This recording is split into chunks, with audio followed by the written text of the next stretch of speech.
morning guys. So, kanina pa ako humilos guys. Naglilinis ako dito sa labas kasi sobrang dudumi. And, nililinisan ko. Nandito si uncle kanina. Yung kapitbahay namin doon. Yun yung bahay niya. Sumabay siya kay Papa sa tindahan kasi susunduin siya doon. And, yan. Yung mga bata tulog pa. Kagabi may bisita kami. And then yung upload ko kagabi, ay yung video ko kagabi, mamaya iaano ko yun guys. I-edit ko. Tapos ang dami pa natin gagawin. Ayan, oh. Today is June 1. Yeah, it's June 1.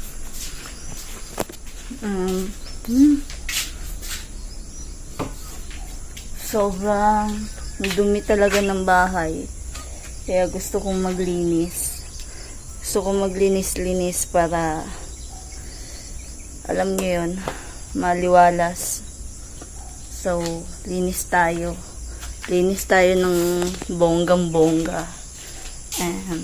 Yan.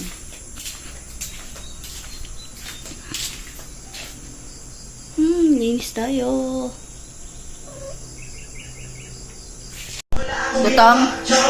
Mamuti lang ang mata. Pag nagkatay ng himala, hindi naman wala ko naman. Kasi mo, pati ako nagtatago. Kailangan wala mo na maging matapang. Kung gusto ko na magkatayo. Guys, katatapos lang namin kumain. Nagluto lang ako ng manok. Tapos inadobo ko. And then kumain na kami ng mga bata.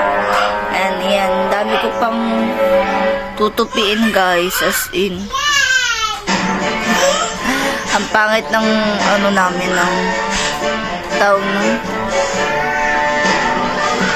Madumi na yung cover ng foam. So hayaan nyo na, wag nyo nang pansinin. Ayan. Pagkatapos kong kumain, paliliguan ko yung mga bata and then magpo-floor wax ako and then magpipilo na ako kasi mamaya sa labas na naman ako magtatrabaho. So, yan.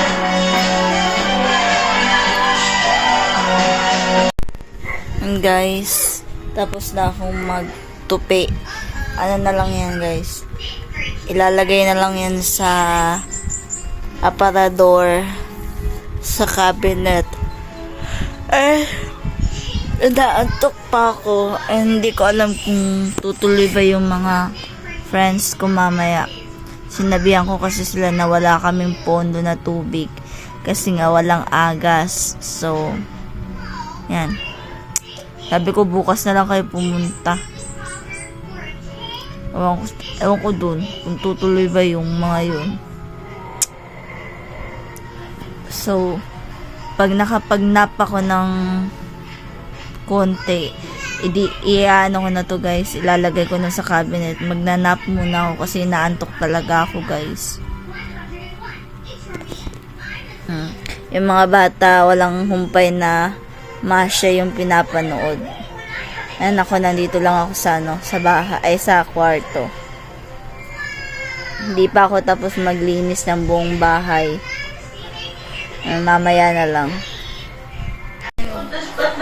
Ang lakas ng ulan. Lakas ng ulan na to guys. Yun ang nakalagay sa kontrakt mo.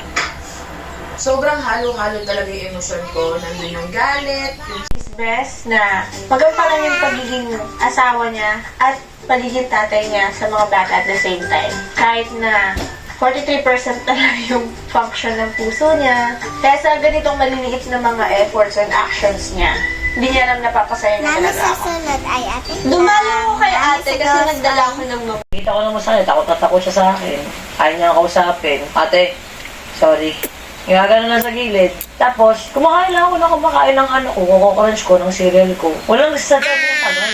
Kasi nagsasabi na kami. Para ako nagmumukbang na ASMR na ewan. Hindi siya salita. nagtitinginan kami ni Tony kasi alam ko naman na nagpapakita siya ng mukha siyang tough. Pero ang totoo lang, nagngingitian na kami yung dalawa. Siyempre, hindi naman ganun kakabisado ni Mert si Tony kapag confrontational dahil hindi naman sila nag-away talaga. Ang imong now? Hanggang sa Ruben ko, ikay ko, dahil for the first time, nakita ko kay Mert na makikinig. Dali, ang imong Hindi siya ilok ug ang realistic. imong now Ngayon, pare sa color. Ay, di ba, hindi ko yung tambong mo. Diba, tulad ng pagpapayag ko sa tambong namin dati dito. Kahit pag-usap ako sa'yo, dahil for the first time nakita ko, para makikinig ka.